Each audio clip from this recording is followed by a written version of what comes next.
Привет всем! Меня зовут Евгений, и вы снова на канале ТМ Женатан.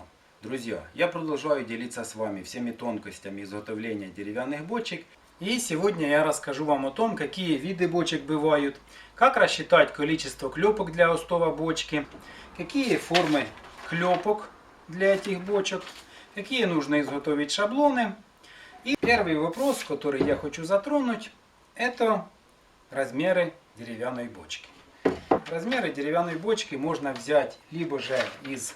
Это старая нормативная документация, старый советский ГОСТ 8777. Вторую таблицу я сделал сам. В этой таблице указаны вместимость бочек, количество клепок, размеры шаблонов под эти клепки, также расстояние до канавки под днище, углы и так далее. И для дальнейших расчетов нам необходимы в основном высота и диаметры в самой широкой части бочки, то есть в пуке, и по краям, то есть в уторе. Друзья, изготовление деревянной бочки начинается с правильного раскалывания и последующего распила бревна на заготовки под деревянную клепку. Правильное направление ходовых колец — это перпендикулярное направление колец относительно широкой плоскости заготовки. При распиливании заготовок на деревянную клепку также необходимо выдержать, так скажем, запас на усушку. Для дуба он составляет 8-12%. Делаем заготовки чуть шире необходимого и чуть толще. После распиловки нам необходимо правильно высушить заготовки под деревянную клепку. Я складываю их в штабель, и они у меня сохнут в течение 6-12 месяцев под открытым небом. Чем дольше, тем лучше. Вот в таких штабелях я сушу заготовки под деревянную клепку. После высушивания из таких заготовок нам необходимо сделать клепку нужной нам длины. При сушке, естественно, с торцов у нас образуются трещины. Длина трещин зависит от условий сушки. При естественной сушке данные трещины будут довольно небольшие. При искусственной сушке, то есть быстро, в течение 40-50 дней, трещины будут довольно большие, довольно значительные. Поэтому с одной стороны их нужно отрезать.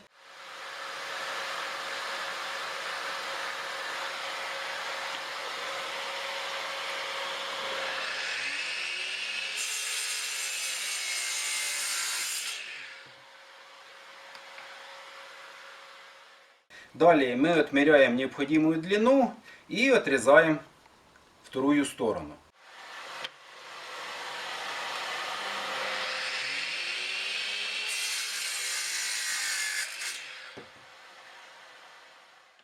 Таким образом делаем заготовки нужной нам длины. Для начала нам необходимо определить, сколько мы будем использовать клепок в деревянном бочонке.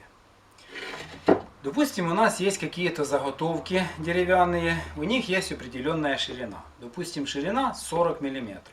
После изготовления деревянной клепки остаточная ширина данной заготовки в любом случае останется минимум 39 мм, а в лучшем случае 38.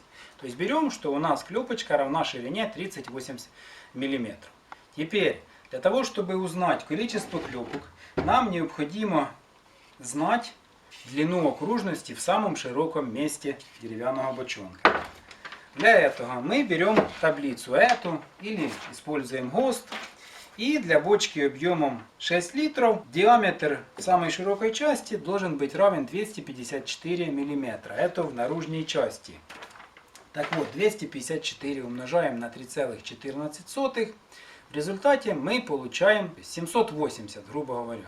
Так вот, нам нужно это полученное число разделить на 38 мм. Ширина клепочки у нас будущей будет 38 мм. И в конечном итоге мы получим количество клепок. То есть просто разделим длину окружности на ширину будущей клепки. И в результате мы получаем количество клепок.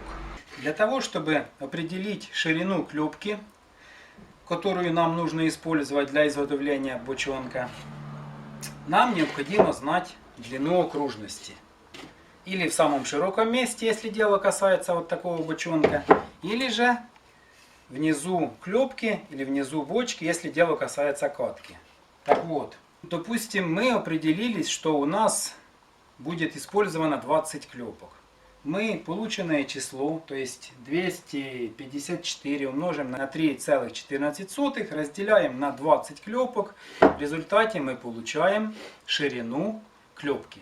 Далее, для того, чтобы все клепки соединились между собой, то есть между ними должен присутствовать какой-то угол. Чтобы они в итоге образовали окружность, нам нужно профрезеровать клепку под определенным углом. Если посмотреть в профиль, она имеет форму трапеции. Этот угол нам необходимо вычислить. Для того, чтобы вычислить угол боковой грани деревянной бочки, нам необходимо 360 градусов. Бочка имеет форму окружности, окружность равна 360 градусам, разделить на то количество клепок, которые мы будем использовать. То есть, если используется в основе бочки 20 клепок, то 360 делим на 20 и еще делим на 2, так как клепка имеет две стороны. В результате 360 деленное на 20 деленное на 2 будет равно 9 градусов. Итак, для такой бочки при использовании 20 клепок угол боковой грани будет равен 9 градусам. После вычисления угла нам необходимо придать клепке такую форму, чтобы впоследствии получился выпуклый бочонок. Для этого нужно профрезеровать клепку и придать ей форму ромба без вершин. При складывании таких клепок в окружность вы можете видеть, что верхняя часть смыкается, внизу у нас получаются вот такие вот зазоры.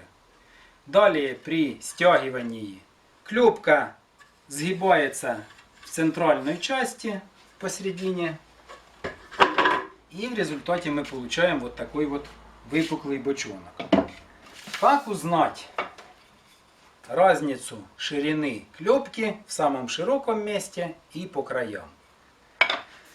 Сейчас используются довольно нехитрые цифры.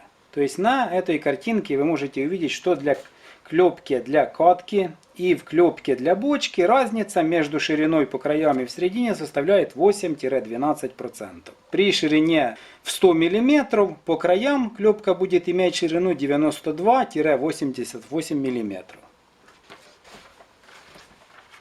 Как получить такую форму клепки? Для этого я использую вот такие шаблоны. Шаблоны сделаны из куска ламината. Ламинат зарекомендовал себя в данной ситуации просто отлично. То есть у меня все шаблоны сделаны из ламината. Что собой представляет шаблон? Основание — это лист ламината, на котором мы вырезаем профиль нашей будущей клепки. Мы можем вычертить ромб, вырезать лобзиком или же на ленточной пиле, а потом, чтобы сгладить угол посередине, просто наждачной бумагой немного сглаживаем данный угол. И не наждачкой, так скажем, чухаете, а самим шаблоном аккуратно по наждачке сглаживаете угол.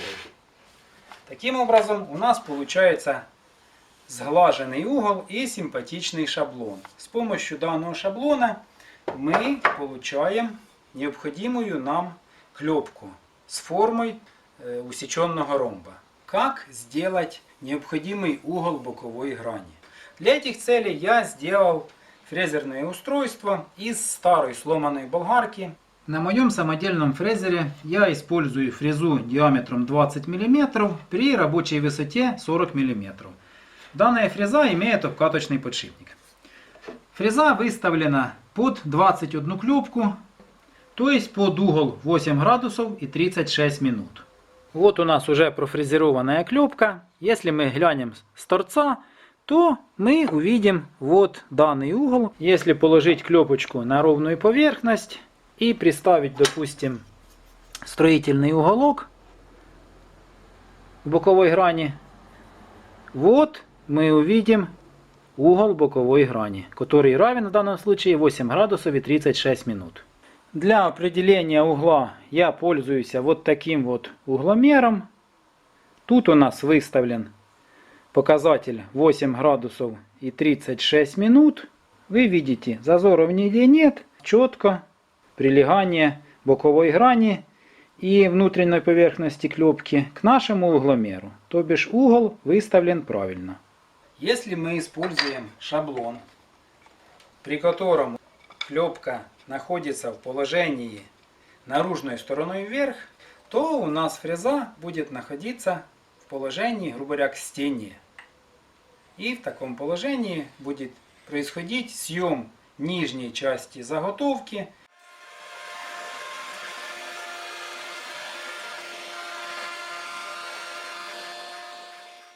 И таким образом мы получаем необходимый угол.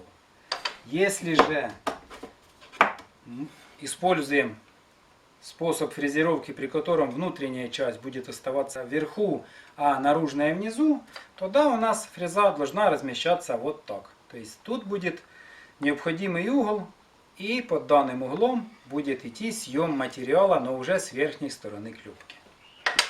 Таким образом, после расчета количества клепок, после расчета угла, которому необходимо профрезеровать боковую грань деревянной клепки, после изготовления шаблона и фрезеровки боковой грани клепки и попутно придания ей формы ромба без вершин, можно приступать к следующей операции, а именно сборке остова, чтобы получить вот такую конструкцию, и стягиванию. Для того, чтобы собрать остов бочки и привести его к такому виду, нужно использовать рабочие обручи. Рабочие обручи — это обручи чуть большего диаметра, буквально там на полсантиметра, сантиметр. В связи с чем это связано?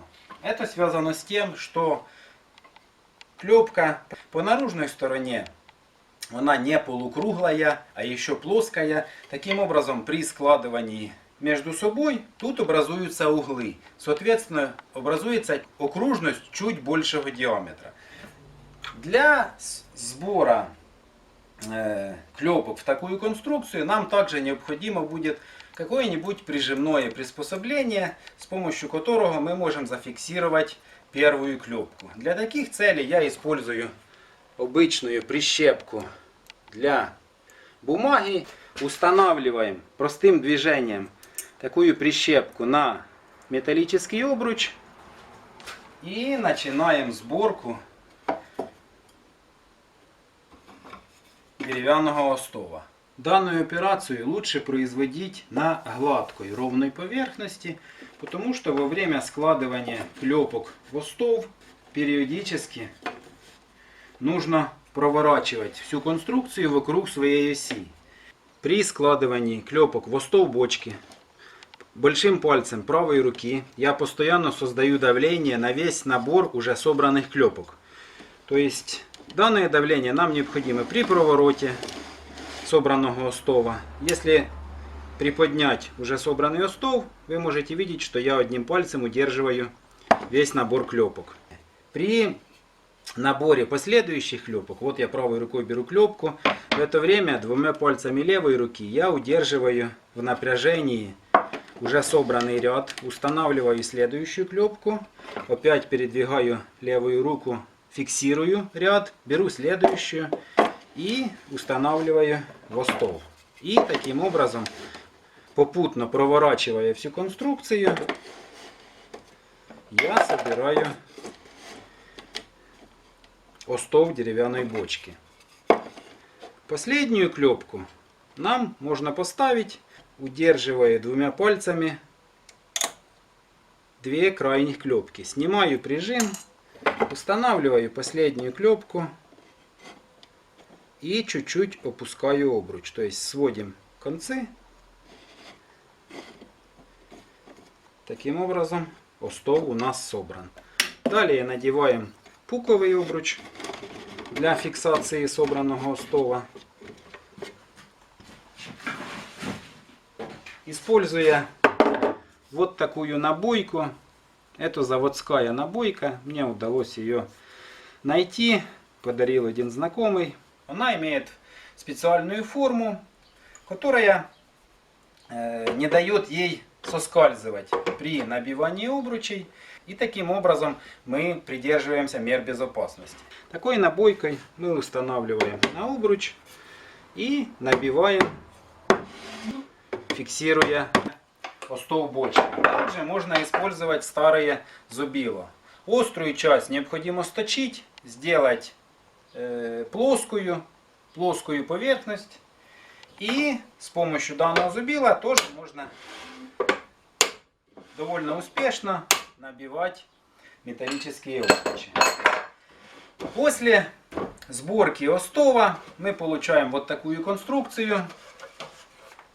То есть с одной стороны у нас клепки сомкнулись, с обратной у нас имеются вот такие зазоры. Нам необходимо ее стянуть. Для того, чтобы стянуть остов бочки, нам необходимо хорошенько ее прогреть на костре.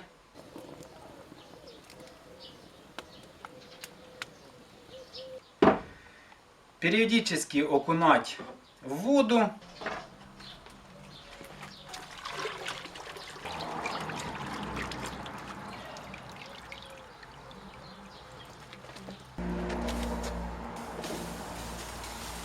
Прогрев контролируем рукой, то есть на ощупь клепка бочки должна быть довольно горячая. И только после этого приступать к стягиванию. Для стягивания бочки я использую вот такой стягиватель для небольших бочонков объемом 6, 8, 12 литров.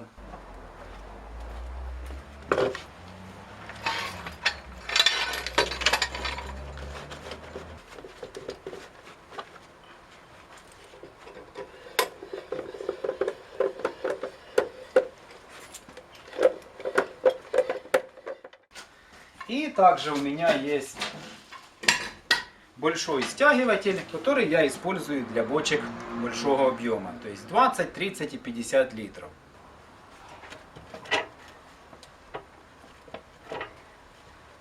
При стягивании бочки трос иногда закусывает. Чтобы этого не происходило, нужно по клепке просто постучать молотком.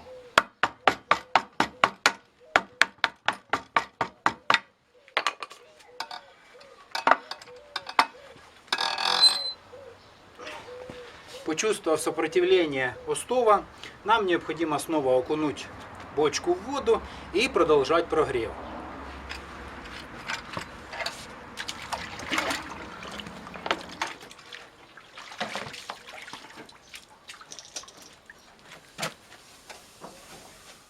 Также можно использовать способ петли. С одной стороны мы закрепляем лебедку, протягиваем трос, закрепляем с второй стороны на соответствующую опору. Набрасываем петлю на нижнюю часть остова бочки и таким образом стягиваем. Такой способ я использую при стягивании бочек маленького объема. Вот, к примеру, бочка объемом 0,75-0,8 литра. И с помощью петли я стягиваю такие бочонки.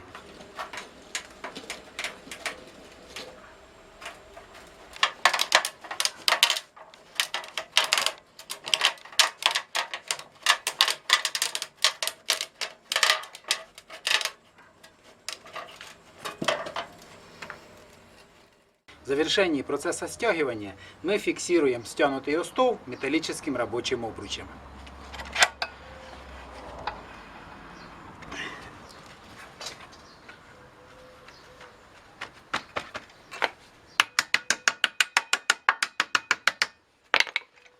И снимаем стяжное приспособление. Сняв стяжное приспособление, добиваем уторный обруч. Надеваем пуковый для фиксации остова.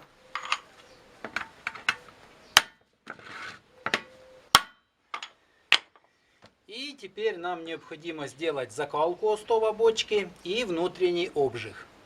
Что такое закалка? Закалка – это такое состояние клепки, после которого она даже в разобранной бочке сохраняет изогнутую форму.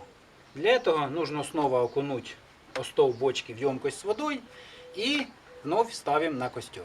Я все свои бочки прогреваю на открытом огне, попутно делая необходимый обжиг внутри бочки, какой может быть, скажем так, 3 или даже 4 видов. То есть легкий, средний, сильный и последний до углей. Сильный обжиг подразумевает внутреннее горение остова деревянной бочки.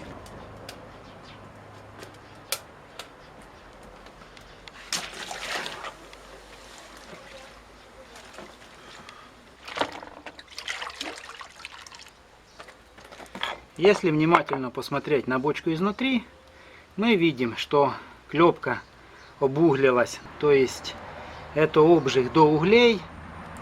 После обжига и закалки остова деревянной бочки нам обязательно нужно посадить все обручи.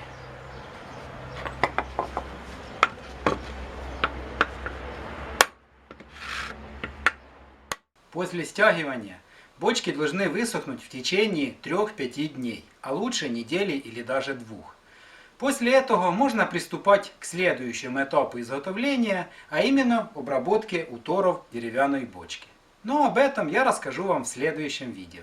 Кому понравилось видео, ставьте лайки, делитесь видео с друзьями и подписывайтесь на канал. До новых встреч!